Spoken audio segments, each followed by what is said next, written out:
What is up, guys? Carter Wajanko here with another episode of the Tackler. Today we're going to be going over the top 5 flipping baits. Let's get started.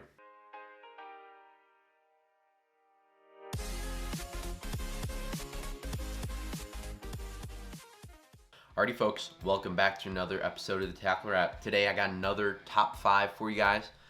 Today it's not going to be rods. We're going to be talking about flipping baits. So flipping is one of my favorite techniques. It's something I've been doing for a long time, and I love fishing targets. I love, pitching to targets, fishing shallow, stuff like that, and flipping is a huge factor with that. And today I'm going to be going over my top 5 flipping baits.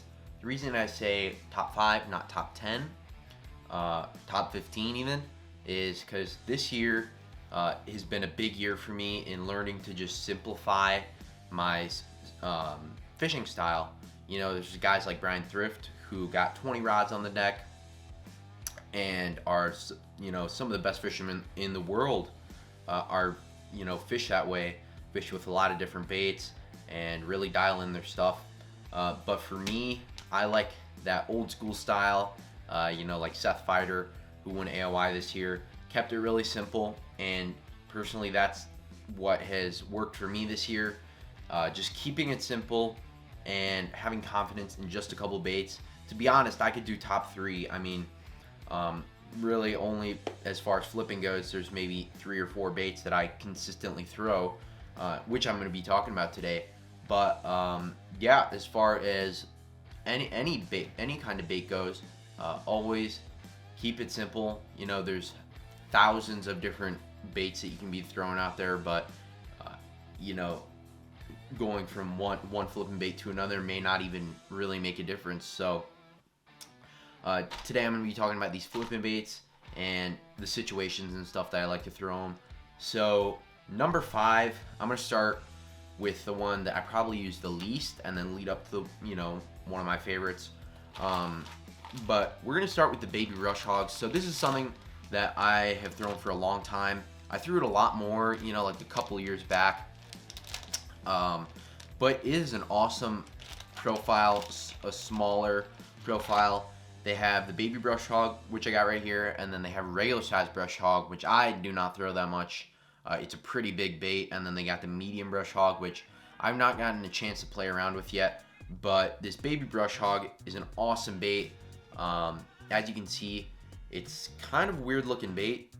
It's been a fish catcher for many years, and putting it on a small Texas rig is a great way to fish it. The big thing is not a lot of meat on that plastic, so you do burn through baits. But the good thing is Zoom is known for having very affordable baits. I think this pack here is probably like $3. But yeah, that's a great bait. I use it a lot up Illinois and up north, like up in Wisconsin. For some reason, those northern strain fish seem to like this bait, probably just because it's a smaller profile. But flipping grass and stuff like that, it's a great way to catch fish, and it gets a lot of keeper bites. So definitely a good bait. It's got appendages here and appendages down there, so it creates a lot of action through the water. As well as flipping, I also like to use this on a Carolina rig. This is a super popular Carolina rig bait. Actually, when we won nationals back in 2017, this was a key bait thrown on a Carolina rig. But it's a versatile bait, nice little creature bait. Don't throw it as much anymore, but that I would definitely keep in my top 5. And then moving on to number 4. So this bait here, more of a situational bait for me. I like this a lot more in the fall just because it doesn't have as much action. But as you can see right here, we got the Reaction Innovations Sweet Beaver. This is a super popular flipping bait, and there's a couple of reasons why that is. So first, we're going to look at the profile of this bait. So as you can see, and what you're going to notice with all the other baits that I'm showing you guys today, they have wide profiles. So the whole thing with that, at least my theory on it, is these flipping baits, you're emulating, a lot of times you're emulating a shad or you're emulating a bluegill. There's not a lot of times where you're just dragging it on the bottom with a flipping bait. It's, you know, the bait crashes down, you pick it up a couple times, and it imitates a fish coming up off the bottom, and, you know, a struggling bait fish. And so I like to emulate bait fish with my flipping baits. But you know, those crawfish imitations are more going to be when I'm throwing a jig and throwing around riprap and stuff like this. But I'm mostly talking about fishing things where you're going to have bluegill present. So this is like flipping docks, flipping grass, you know, where you're going to have kind of bait fish present. But back to what I was saying, as you can tell, it's a bait fish profile, and you know, doesn't have any moving appendages, which separates this bait from a lot of the other flipping baits. That beaver style bait is going to be a much better bait in those tougher times, especially in the fall. You know, not having moving appendages. So that's a great bait. And it doesn't have moving appendages, but it does have, as you can see, the ribs right up here at the top of the bait, which is going to move water. And that's a big thing with fishing that dirtier water, fishing river systems where you're gonna have dirtier water. That helps those fish detect that bait on their lateral line. They can feel that vibration from that water turning over, you know, when you're pulling this through the water. So it helps them detect it while not having as much action. So great bait in those tougher times. And then, as you can see on the side here, we got a lot of meat on this plastic, so it'll last a couple fish. And I do feel like having more meat on the bait helps with, you know, getting that fish to hold on to this bait longer, because, you know, generally real bait fish is not going to be, you know, super thin or not have a lot of meat on it. So that does a great job of imitating that. But yeah, and then moving on to number 3. So another similar bait is going to be the Missile Baits D-Bomb. So this is an awesome bait, super well-known bait, proven fish catcher. But I just want to talk about a couple of things that I really like about this bait. So again, as you're gonna see here, we got a bait fish profile. So that's the big thing. But the difference between this bait and this beaver is these legs move through the water. But it's very interesting because there's no, you know, if you just look at the bait, you wouldn't think that it swims through the water. But pulling that bait through the water, it has very, you know, has very thin back appendages. Just does kind of a nice little flutter, and as well as the ribs here, kind of unique from any other bait you're gonna find. These ribs super close together and very pronounced is I guess what I would call it, but it moves a lot of water. That's why this is a super good bait fishing dirty water. That's why I see a lot of guys having great success with this bait on river systems and those dirtier reservoirs.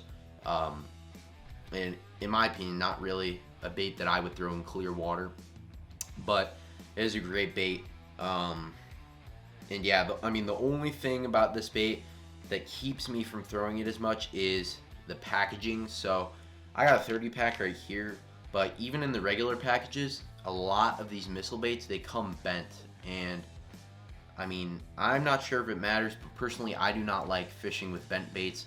The Reaction Innovations and the other ones I'm about to show you now do not bend. And I think that's a big key in keeping natural presentation.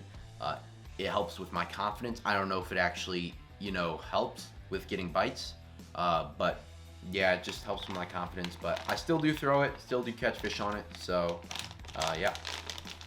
And then next one we got here is one of my favorites. Being from Illinois, I like to throw that smaller profile stuff. I'm not fishing for giant fish. So when I'm looking for something smaller profile, I'm going to go with this Strike King Rage Menace Grub. So this, again, another proven fish catcher. As you can see, a lot smaller profile, comes in at, it's a 4-inch bait. Compared to this, you know, the Sweet Beaver is probably 4.5 to 5 inches. But it is a very compact bait. But the big thing is these back two tails. So as you can see, very similar profile to any bait fish like a shad or a bluegill. And it kicks a lot, moves a ton of water, and those Strike King patented paddles on the back give it a very subtle action through the water, and it's a great bait. And you know, they're clean cut baits. They're I would consider them more on the pricey side, but you got a clamshell, so you're not going to have any bent baits in the package. You know, the tops are always clean. The bait's always very, very, you know, well produced. Not a lot of blemishes in them. Like with some of your cheaper bait companies, a lot of them can be ruined in the package and have like blemishes and bent plastic and stuff like that. So that's a big thing. You know, it's pay what you get for. And yeah, that's a great bait. I throw it in all different water clarities, and it's a fish catcher. What can I say? And then the last one, you guys are probably gonna be like, that was pretty obvious, but definitely the biggest soft plastic, most well-known soft plastic out there. You guys can probably guess it. It is the good old Senko. So this is a 4-inch Senko. I like to throw Yum Dingers just because they're cheap, and then I'll, you know, in big tournaments and stuff like that, I'll go to Gary Yamamoto's. But man, this 4-inch Senko is just a proven fish catcher, time and time again.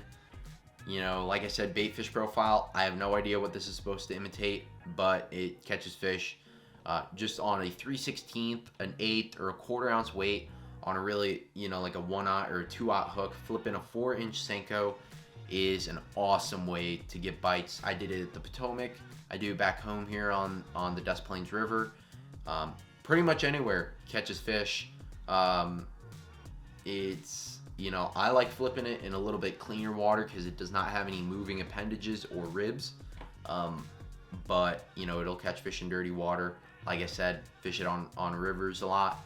But yeah, it is, you know, not really much to explain here. It's just a proven fish catcher, and definitely something I'm going to have in the boat with me at all times, whether I'm flipping it, throwing it on a wacky rig, a Nico rig, a shaky head, anything like that. But 4-inch Senko, guys, it is essential to catch a fish. So that rounds out the top 5 baits, top 5 flipping baits today. Did another top 5 today. Let me know down in the comments what you guys want to see for videos. As you guys can tell, I have been posting a little bit more, so definitely let me know what you guys want to see. And thanks for watching, and we'll see you guys on the next episode of the Tackle Rat. Thank you.